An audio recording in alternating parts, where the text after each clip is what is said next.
government is to secure these rights. The unalienable rights of man enumerated in the Declaration of Independence do not include equality, but they do include liberty, along with life and pursuit of happiness.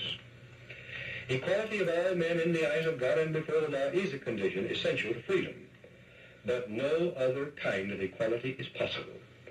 Government efforts to achieve material equality will produce crushing tyranny, but will not make people equal.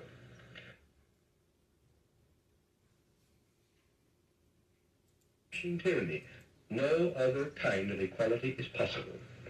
Government efforts to achieve material equality will produce crushing tyranny, but will not make people equal.